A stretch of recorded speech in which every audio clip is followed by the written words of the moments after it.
నమస్తే. ఇవాళ తెల్లవారుజామున తెలంగాణలో ఇద్దరు జర్నలిస్టులని అరెస్ట్ చేయడం జరిగింది పోలీసులు. పల్స్ న్యూస్ సంబంధించి సీనియర్ జర్నలిస్ట్ రేవతిని, అదేవిధంగా యువ జర్నలిస్ట్ తన్వి యాదవ్ని కూడా అరెస్ట్ చేసినటువంటి పరిస్థితి చూస్తా ఉన్నాము.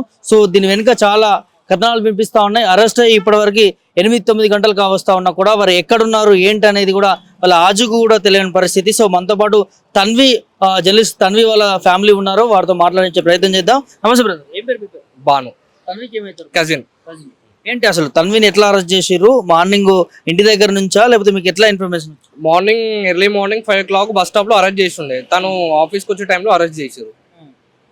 అరెస్ట్ చేసిన తర్వాత మనకి సైబర్ క్రైమ్ నుంచి కాల్ వచ్చిండే సార్. అయితే కాల్ వచ్చిన తర్వాత ఒక లేడీ కానిస్టేబుల్ చెప్పింది, ఇక్కడ తన్వి మా కస్టడీలో ఉంది అని చెప్పింది. తర్వాత మేము అడ్రస్ అడిగే లోపు తను కాల్ కట్ చేసింది. తర్వాత మేము ఎన్నిసార్లు కాల్ చేసినా కూడా కాల్ అయితే లిఫ్ట్ చేయట్లేదు. ఇప్పుడు కూడా కాల్ లిఫ్ట్ చేయట్లేదు. తనవి ఫోన్ కూడా స్విచ్ ఆఫ్ వస్తుంది.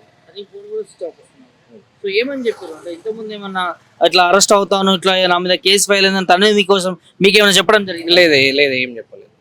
ఇప్పుడు పోలీస్ వాళ్ళు కూడా మనకి నోటీస్ అవన్నీ అయితే ఏమి ఇవ్వలేదు. ఏ ఇన్ఫర్మేషన్ లేకుండా అరెస్ట్ చేసారు. సో ఎట్లా చూస్తారు మరి? నోటీసులు ఇవ్వాలి యాక్చువల్ యాజ్ పర్ లా ప్రకారం, రూల్ ప్రకారం అయితే ఇవ్వాలి. కాకపోతే నోటీస్ ఇవ్వలేదు, ఏమి ఇవ్వలేదు. వీళ్ళు కావాలని టార్గెట్ చేసి అరెస్ట్ చేసినట్టు మనకు అనిపిస్తుంది. ఏమొస్తుంది ఒక మహిళా లేడీ పైన, ఒక జర్నలిస్ట్ పైన ఇట్లా టార్గెట్ చేస్తే ఏమొస్తుంది? సో ఏమనుకుంటారు మీ కుటుంబ సభ్యులు? ఇప్పుడు ఏం లేదన్నా, ఇప్పుడు మన ఇంట్లో కూడా ఒక లేడీ బయటికి వెళ్తుందంటే వాళ్ళు కూడా బాధపడతారు కదా. ఇప్పుడు ఎక్కడ పోయింది వాళ్ళు కూడా టెన్షన్ పడుతున్నారు. ఏమనుకుంటారు ఫ్యామిలీ మెంబర్స్ వచ్చినట్టు చాలా వరకు? మా ఫ్యామిలీ వచ్చింది. ఇక పోలీస్ వాళ్ళు కూడా ఏం చెప్పట్లేదు. ఇక్కడ పోలీస్ వాళ్ళని అడుగుతానేమో లేదు కోర్టుకి తీసుకెళ్ళినామని చెప్పారు. కోర్టు దగ్గరకు పోతే కూడా కోర్టు దగ్గరకు అయితే రాలేదు. ఇక్కడ కోర్టులో లేదు, ఇక్కడ పిఎస్ లో లేదు. ఎక్కడ ఉందో చెప్పు అంటే వాళ్ళు కూడా అయితే ఏం చెప్పట్లేదు. అదే అన్న, ఇక మీరు కూడా అర్థం చేసుకోవాలి. వాళ్ళు కావాలని చేసిరు కాబట్టి ఏం ఇన్ఫర్మేషన్ ఇస్తలేరు. మొదటగా ఇంటికి వచ్చారా పోలీసులు, లేకపోతే తన్వి ఆఫీస్ దగ్గరకు వచ్చారా, లేకపోతే తను చేసే వర్క్ దగ్గర ఎక్కడ అరెస్ట్ జరిగి ఉంటుంది? మీకు ఎట్లా వచ్చింది ఇన్ఫర్మేషన్? బస్ స్టాప్ లో తన్వి బస్ కోసం వెయిట్ చేస్తున్న టైంలో వచ్చారు. ఏ టైంకి? Around morning 5 o'clock.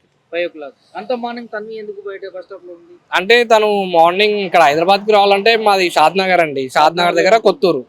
అక్కడ నుంచి ఇక్కడ రావడానికి ఆల్ టైం పడుతుంది కదా. సో తను 2 hours ట్రావెల్ చేస్తుంది మార్నింగ్. సో ఆఫీస్ కి జల్దీ వెళ్ళాలని మార్నింగ్ 5 o'clock కి వెళ్తే ఇక్కడ ఆఫీస్ కి తను 8 వరకు వచ్చేస్తుంది.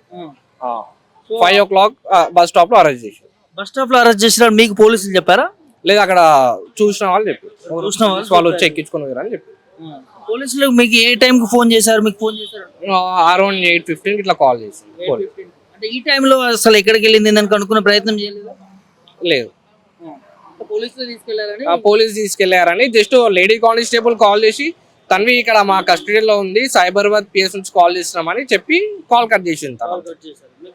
ఇన్ఫార్మ్ చేశారు. అరెస్ట్ చేసిన తర్వాత ఒక 4-5 గంటల తర్వాత ఇన్ఫర్మేషన్ మాకు ఇన్ఫార్మ్ చేశారు.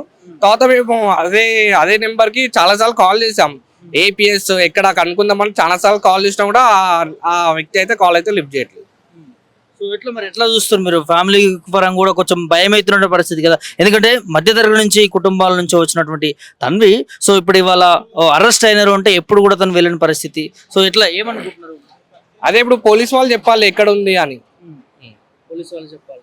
ఫ్యామిలీ సిచ్యువేషన్ లో ఫ్యామిలీలో అందరూ టెన్షన్ పడుతున్నారు ఎక్కడికి వెళ్ళిందని. టెన్షన్ పడుతున్నారు. ఏం చెప్తాను పోలీసులకు కావచ్చు అరెస్ట్ చేసినటువంటి? అదే అన్న, ఎక్కడ ఉందో చెప్పాలి మాకు అంతే. ఎందుకు అరెస్ట్ చేసారు? ఇప్పుడు మామూలుగా తను ఒక జర్నలిస్ట్, ఆమె నార్మల్ గా పబ్లిక్ టాక్ తీసుకుంది. పబ్లిక్ ఏమనుకుంటారు ఈ గవర్నమెంట్ గురించి, రేవంత్ రెడ్డి గురించి, జస్ట్ అది తీసుకొని తను పోస్ట్ చేసినందుకు ఇదంతా చేస్తారు గవర్నమెంట్. అట్లా చేయడం కరెక్ట్?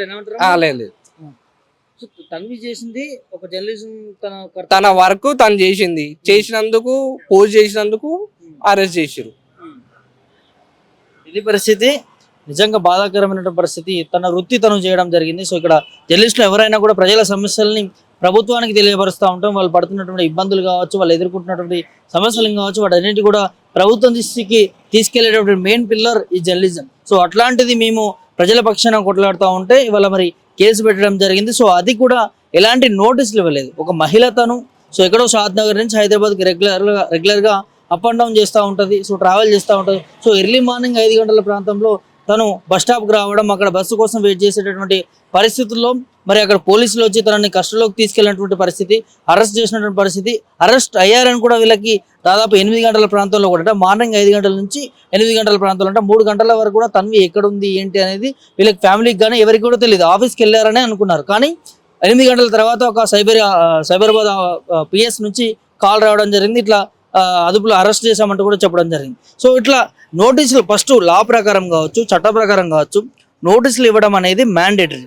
ఆ నోటీసులు ఇచ్చిన తర్వాతనే అరెస్ట్ కావచ్చు, ఏదైనా చేస్తారు. సో ఫస్ట్ ఇక్కడ నోటీసులు ఇవ్వకపోవడం, క్లియర్ కట్గా మరి ఎవరు దీని వెనకాల ఉన్నారు, పోలీసులు కూడా ఈ విధంగా ఎందుకు వ్యవహరిస్తున్నారు అనేది తెలియని పరిస్థితి. ఇప్పటికి కూడా మేము సిసిఎస్ దగ్గర ఉన్నాము, ఎక్కడ ఉన్నారని మేము అడిగితే ఏంటో కూడా మరి వాళ్ళు చెప్పని పరిస్థితి, ఇక్కడికి రాలేదంటా ఉన్నారు. మరి కొంతమంది అడ్వకేట్ వాళ్ళు వెళ్ళారు. సో తన్వి నుంచి, జర్నలిస్ట్ నుంచి కొట్లాడేటువంటి రేవతి జర్నలిస్ట్ కావచ్చు, తన్విన్ కావచ్చు, ఇద్దరు ఎక్కడ ఉన్నటువంటి ఆజుకి తెలియని పరిస్థితి. సో మరి సిసిఎస్ లేదంటున్నారు, అక్కడ పోలీస్ స్టేషన్లో లేదంటున్నారు. మరి వాళ్ళ ఫోన్స్ కూడా స్విచ్ ఆఫ్ అవుతున్నాయి. ఒకసారి కాల్ చేసి చూస్తారా కలుస్తుందా ఏంటి? లేదు, ఇందాక కూడా కాల్ చేసిన, ఫోన్ అయితే స్విచ్ ఆఫ్ ఉంది. మళ్ళీ కూడా చేస్తా చూడండి. నంబర్ ప్రస్తుతం స్విచ్ ఆఫ్ చేయబడింది, దయచేసి మళ్ళీ ప్రయత్నించండి. जिस नंबर से आप పోలీస్ వాళ్ళ దగ్గర ఉందని మేము అనుకుంటున్నాం. రైట్, ఇది అంటే తన ఫోన్ కూడా తీసుకున్నారని చెప్పి కూడా చెప్తా ఉన్నారు. ఫోన్ కూడా కలవని పరిస్థితి.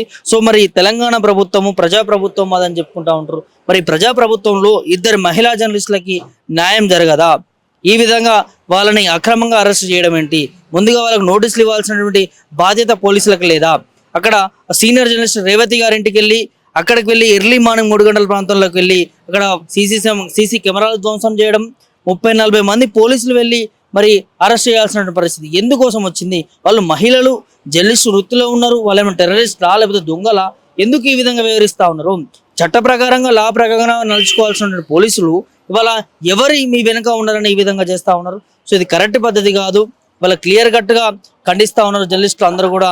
నిజంగా మరి ఈ కేసు పెట్టినటువంటి వైఖరిని చూస్తూ ఉంటే కూడా కేవలం ఒక బయట తీసుకున్నటువంటి పరిస్థితి, అది గవర్నమెంట్కి యాంటీగా ఉందని చెప్పి తను మాట్లాడినటువంటి బయట కూడా మనం అందరం విన్నాము. సో దాంట్లో ఏదైతే ప్రభుత్వం నుంచి వచ్చేటటువంటి పథకాలు కావచ్చు, రైతు భరోసా కావచ్చు, రుణమాఫీ కావచ్చు, పింఛన్ కావచ్చు, ఇవి రావట్లేదంటూ కూడా ఆ పెద్ద ఆయన మనోవేదనతో మాట్లాడడం జరిగింది. తను కొంచెం వల్గరీ లాంగ్వేజ్ కూడా యూజ్ చేయడం జరిగింది. సో అది కోపంతో, మనోవేదనతో ప్రభుత్వం ఇస్తా అని హామీ ఇచ్చింది, మాట ఇచ్చింది, కానీ ఇప్పుడు ఇవ్వలేకపోయిందని కూడా తను ఒక ఆవేదన అనేది వ్యక్తపరచడం జరిగింది. సో దాన్ని పల్స్ న్యూస్ మరి తీసుకోవడం జరిగింది. సో ట్విట్టర్లో వేయడం జరిగింది. సో దానివల్ల ఇలా ప్రభుత్వానికి వ్యతిరేకత వస్తూ ఉందని, ఇంకోటని చెప్పి మరి ఈ విధంగా అరెస్ట్ చేసినటువంటి పరిస్థితి చూస్తాను.